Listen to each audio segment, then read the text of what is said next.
Wali Kota segera keluarkan batas usia angkot di Kota Ambon.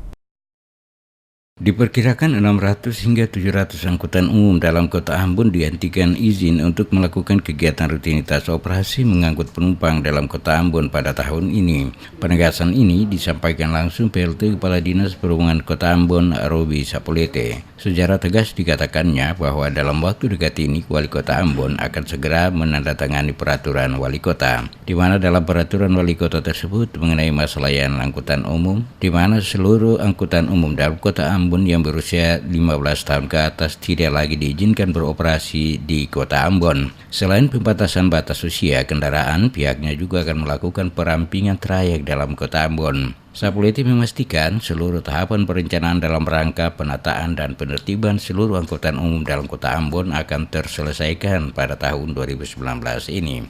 Saat ini pihaknya telah mulai melakukan penertiban terminal yang selama ini sering digunakan PKL untuk berjualan pada setiap sore hingga malam hari. Selanjutnya, lapak-lapak yang ada di dalam terminal seluruhnya juga akan dibongkar sehingga fungsi terminal bisa optimal digunakan oleh para supir kendaraan angkutan umum.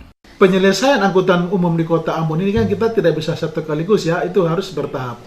Nah, tahapan berikut yang harus kita lakukan adalah terkait dengan pembatasan usia layanan angkutan umum. Jadi dalam waktu dekat ini sehari dua, Pak Wali Kota akan menandatangani peraturan Wali Kota terkait dengan masa layan angkutan umum. Jadi angkutan umum yang berusia 15 tahun ke atas itu sudah tidak bisa beroperasi lagi di Kota Ambon. Nah, otomatis kalau kita membatasi usia layanan kendaraan angkutan umum, maka diperkirakan kurang lebih ada sekitar 600 sampai 700, 600 sekian ya, kendaraan yang di atas 15 tahun yang sudah tidak bisa beroperasi lagi. Nah, setelah itu kita laksanakan dalam beberapa waktu, kita uji coba dalam beberapa waktu. Kemudian kita masuk pada tahap yang terakhir, yaitu terkait dengan perampingan trayek.